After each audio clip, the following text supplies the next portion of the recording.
Olha, eu dou consultoria há mais de 10 anos e talvez uma das coisas mais difíceis de explicar para os alunos, principalmente de forma online, é que às vezes um dia de descanso faz valer 10 dias de treino. Os 5 para trás que você treinou para você se recuperar e os próximos 5 para você render muito bem. Ou seja, o descanso está intimamente ligado com a hipertrofia, com o resultado e com a saúde do indivíduo. Então já clica no gostei, se inscreve no canal, porque a pergunta é, quantos dias de descanso então eu preciso ter por semana para que eu consiga ter longevidade e resultados dentro da musculação?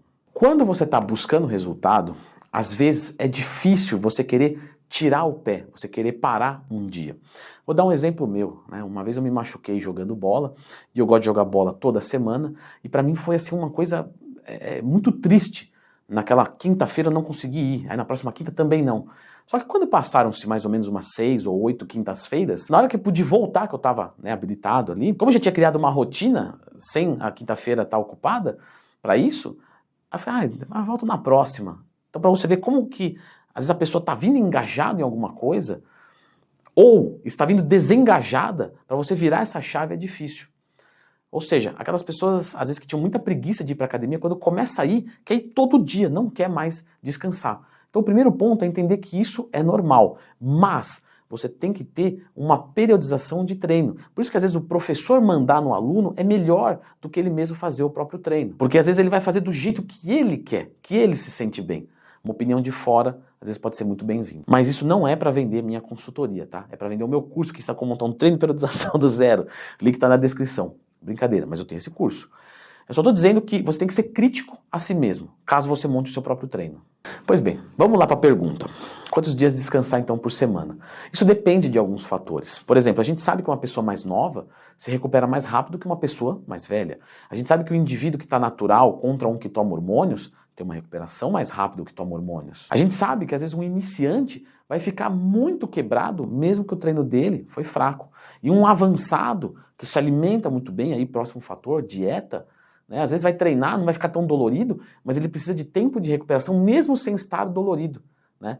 Inclusive tem um vídeo aqui no canal, se eu estou dolorido, eu devo ou não ir treinar? Então lembre de procurar dentro do Twin Mais Temas se tiver qualquer dúvida. Esse vídeo é bem legal que vocês assistam, porque o iniciante vai ficar muito quebrado, e às vezes ele tem que treinar quebrado, né? Dolorido eu digo, e às vezes o avançado não. Por que a gente precisa do descanso então? Quando você vai treinar, você microlesiona a sua musculatura, o seu corpo entende que isso é uma agressão e ele vai construir um cenário, certo? Para que aquela agressão não seja mais impactante. Como? Ficando mais forte. Só que isso acontece no período de descanso.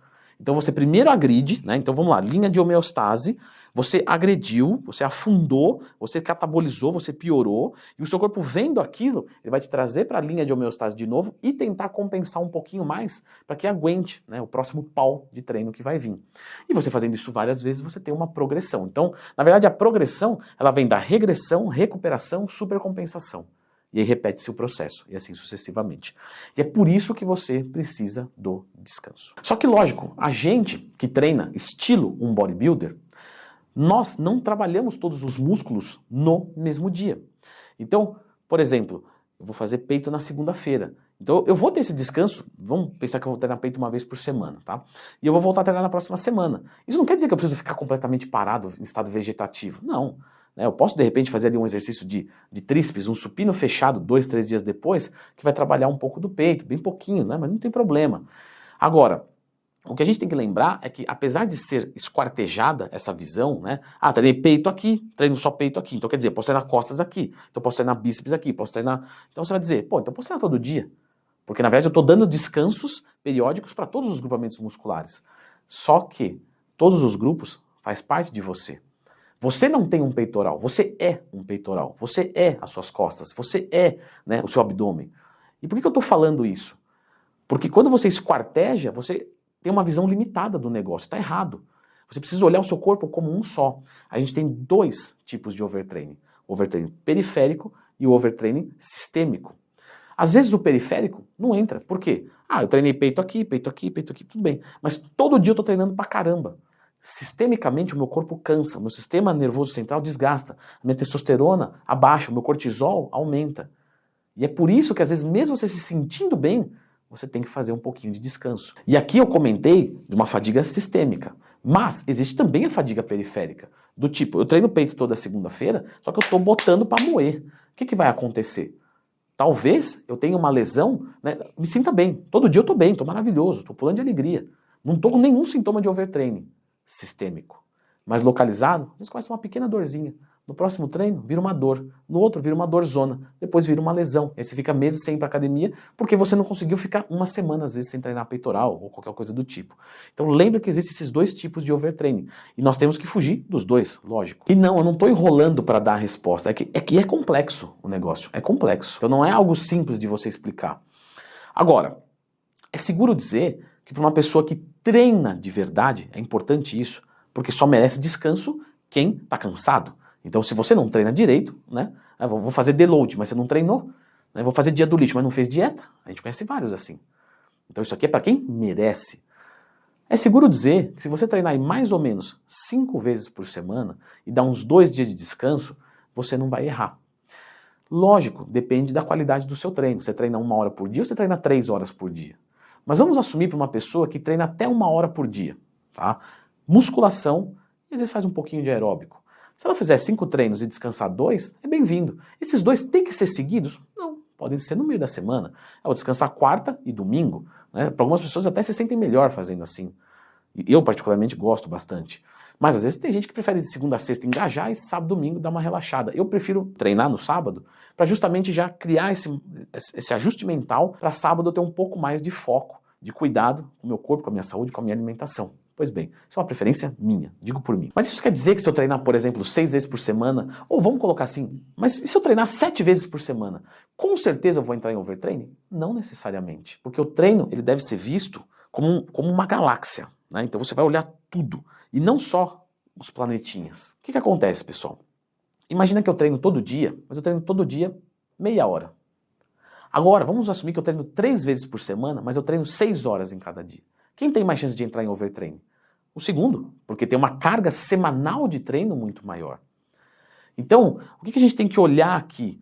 A gente, de novo, não pode esquartejar. Quantos dias eu descanso? Depende. O que você fez nos dias de trabalho? Então, eu estou sugerindo aqui, pelo menos 1 a 2 dias de descanso, para uma pessoa que tem um treinamento normal, de mais ou menos 1 hora por dia. Então, quem treina até 1 hora por dia, descansar 1 vez por semana, é bem-vindo, tá? É legal. Descansar 2, pode ser muito bacana. Agora, a gente pode fazer um trabalho onde a pessoa se exercite todo dia, mas às vezes não na mesma segmentação. Como assim? Eu posso fazer, por exemplo, 4 vezes de musculação e 3 vezes de aeróbico, só que esses aeróbicos eu vou fazer um aeróbico em jejum, de baixa intensidade. Então, por exemplo, segunda, terça, quinta e sexta, cacete na musculação. Beleza. Faço mais um hitzinho de 10 minutinhos no pós-treino, então tem um pouquinho de aeróbico. Beleza. E os outros 3 dias eu não me sinto bem se eu ficar sem fazer nada. Então eu vou fazer, por exemplo, 40 minutos, mas de uma caminhada acelerada, mas é um aeróbico de baixa intensidade porque eu sou bem condicionado. Eu posso fazer isso? Pode. Você vai entrar em overtraining? Provavelmente não, né? E você tem uma atividade física de forma diária, você não descansou nenhum dia, mas você segmentou. Então, alguns dias você treinou muito pesado, musculação, aeróbico pesado, HIIT, e nos outros você fez algo mais leve. Isso é brincar com as cargas. Carga de choque, estabilizadora, ordinária e regenerativa. Essas 4 cargas compõem o que a gente chama de magnitude de treino. Ou seja, eu posso fazer uma carga de choque pesadona e depois uma regenerativa. Isso na mesma semana de treino. Só que eu sei que é um assunto um pouco mais complicado. Então, eu vou deixar o link aqui, pessoal, desse vídeo para você clicar agora, que nós vamos falar sobre periodização de treinamento, para você começar a entender esse mundo. E ali a gente comenta algumas cargas, algumas coisas, enfim, algumas brincadeiras que você deve aprender para você ter longevidade e resultados. Dá uma conferidinha.